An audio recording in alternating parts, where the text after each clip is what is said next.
E se o mal não tivesse explicação nenhuma? Se o mundo simplesmente tivesse ficado violento demais e você velho demais para acompanhar?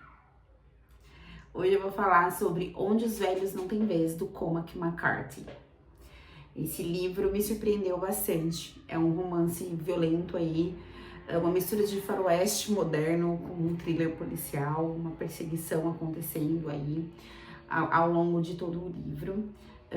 E a história se passa nos anos 80, tá? A gente começa a história, a gente tem um dos personagens principais, que é o Llewellyn Moss. Eu vou falar só Moss, porque é mais fácil do que ficar falando Llewellyn. Ele tá caçando no deserto ali do Texas, tá? A história se passa ali no Texas, próximo da fronteira com o México. E com os binóculos dele, ele enxerga alguns carros e corpos. E aí ele vai mais próximo ali e vê vários corpos alvejados, baleados, drogas espalhadas e uma mala cheia de dinheiro. E aí o que ele faz? Ele pega esse dinheiro. E é óbvio que isso vai dar ruim. Muito ruim. Depois que ele pega esse dinheiro, entra em cena um outro personagem, que é o Anton Chigurh. Eu não sei se é assim que fala o nome dele, mas eu vou pronunciar dessa forma, tá? Ele é o vilão aí da nossa história. A gente vê ele escapando da cadeia. E ele é frio. Gente, como ele é frio. Ele vai atrás, né, do Moss para recuperar esse dinheiro. E a gente acompanha ele ao longo do livro, nessa perseguição frenética, nessa perseguição desenfreada. Ele é frio, gente, ele é frio. Ele é metódico, ele mata sem raiva, ele mata porque ele precisa matar. Ele não tem prazer em matar, ele só precisa fazer aquilo, então ele vai fazer. Tem algumas cenas ao longo do livro onde ele decide se ele vai matar uma pessoa ou não, porque ele não gostou do jeito que a pessoa respondeu pra ele. Ele vai decidir se mata essa pessoa ou não no cara e coroa. Literalmente no cara e coroa. Ele joga a moeda e fala, escolhe.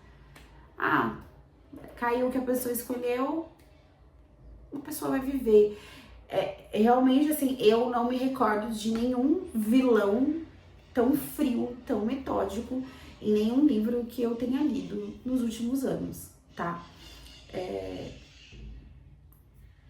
O cara tá praticamente caindo aos pedaços e continua perseguindo o Moss.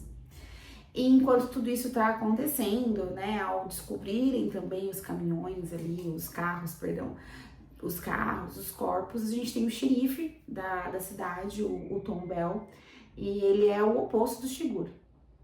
É 880. Ele é o xerife, ele está para se aposentar, então esse vai ser o último caso. Aí ela velha história, né? O último caso sempre tem que ser mais complicado e tudo mais.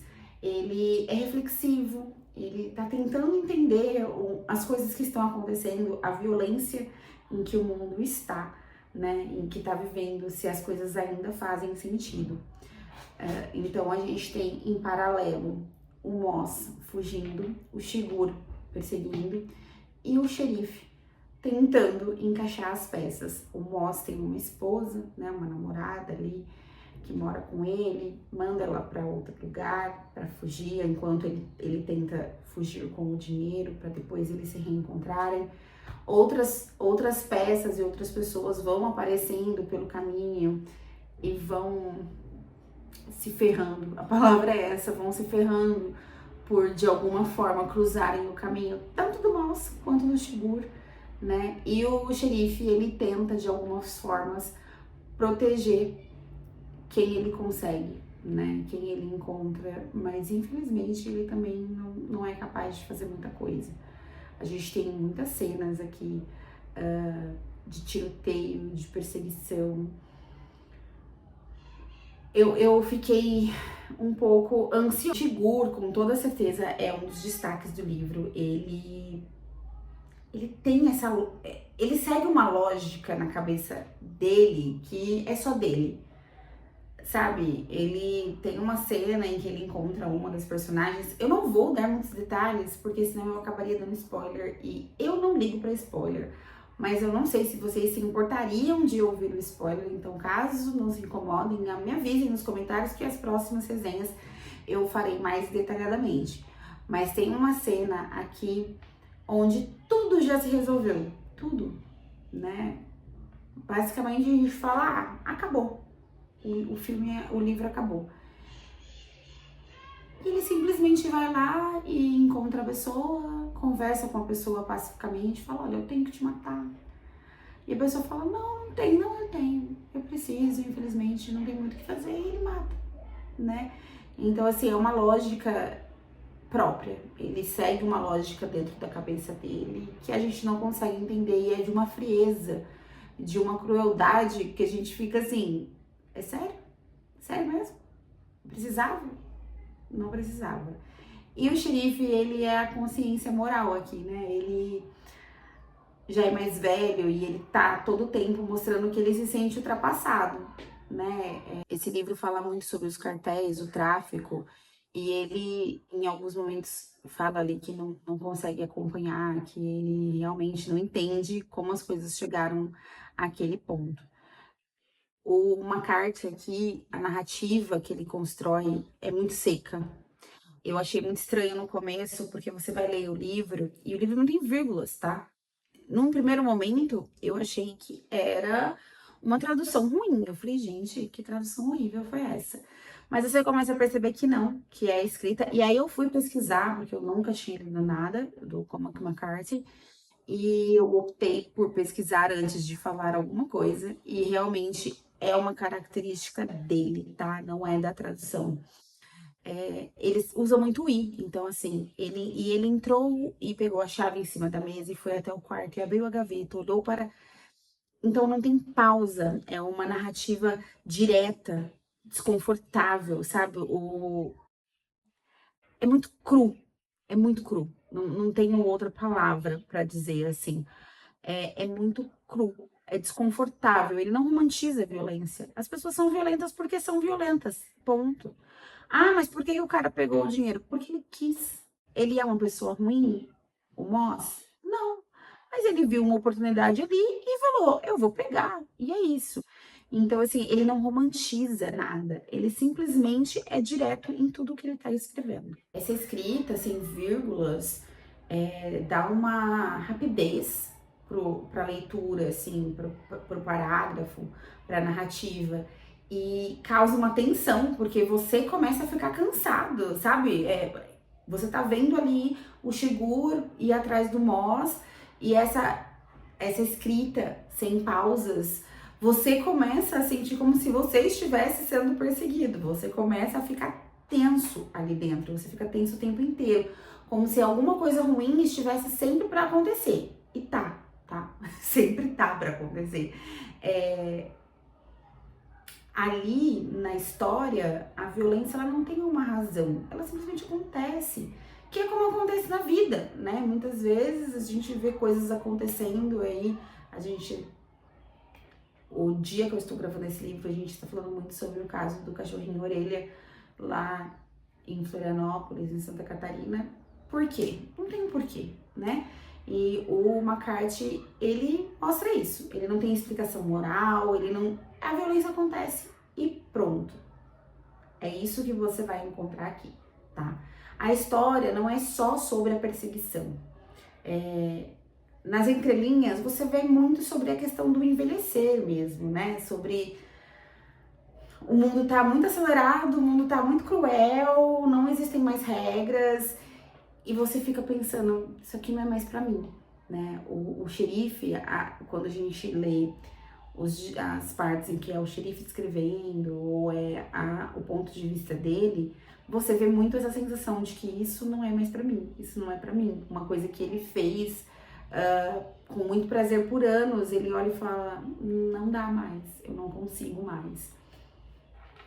Confesso que no primeiro momento ali, a história, eu ficava, gente, o que tá acontecendo? Levou algumas, eu li pelo Kindle, tá? Por isso que eu não tô com o livro aqui, mas levou um tempinho ali, algumas páginas, pra encaixar em mim, assim, a história. Mas reverberou muito depois que acabou. Sabe aquela história que termina e você fica pensando nela por muito tempo? foi o que aconteceu aqui comigo ao ler Onde os Velhos Não Têm Vez. Foi o meu primeiro contato com o Cormac McCarthy, vou procurar ler novas coisas dele. Gostei muito, eu acho que para quem curte aí histórias que envolvam perseguições, não deixa de ser um thriller policial, né? A gente tá a todo tempo. O Moss, a gente, né, ele tá um passo à frente, em seguida o Shigur tá ali atrás, e aí ele consegue fugir, mas daqui a pouco ele aparece, e você fica, vai, agora vai, não, não vai, devolve esse dinheiro, pelo amor de Deus, você começa a ficar desesperado, assim. Então, pra quem gosta desse tipo de história, e que depois vai ficar pensando na história por bastante tempo, eu super recomendo. Eu dei 4 estrelas, eu não sou uma pessoa que eu consigo analisar muito bem em questão de estrelas dos livros, tá, gente? Eu tenho um pouquinho de dificuldade para isso. Mas avaliando ele, seriam 4 estrelas. Eu não chegou a ser um 5 estrelas para mim, porque para mim algumas coisas foram, por mais que a escrita dele seja bem direta e bem seca, eu achei que se prolongou um pouquinho mais do que precisava, tá? Perseguição, algumas coisas. Não me importei com as violências, né, que muitas vezes, por exemplo, os livros do Rafael Montes, eu acho que algumas violências que ele narra são desnecessárias. Ali, por mais que tenha muita violência, não são desnecessárias, são violências reais, nua e crua, né? Briga de tráfico, de cartéis, e quem estiver na frente morre. Então, isso não me incomodou, mas eu acho que a perseguição, que a história, de fato, ela se prolongou um pouquinho mais que o necessário, tá? Para mim. Mas não deixa de ser um livro incrível. E aí a gente fica se perguntando, né? O mundo sempre foi violento assim ou a gente que tá ficando velho demais para lidar com todas essas coisas? É um livro reflexivo. Se você ler com calma e entrar na história, você fica bastante reflexivo. Essa foi a primeira leitura que eu concluí em 2026. Eu gostei bastante, fiquei empolgada por ter começado o ano com uma leitura legal.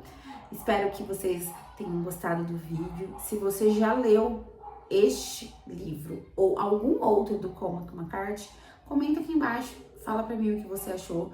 Se você também teve essa sensação, caso tenha lido esse livro, de que a todo tempo alguma coisa ruim ia acontecer, se a escrita dele, num primeiro momento, te incomodou, ou se você já sabia que seria dessa forma. E me deixe indicação de algum outro livro dele que vocês achem interessante que eu leia. Muito obrigada e até a próxima!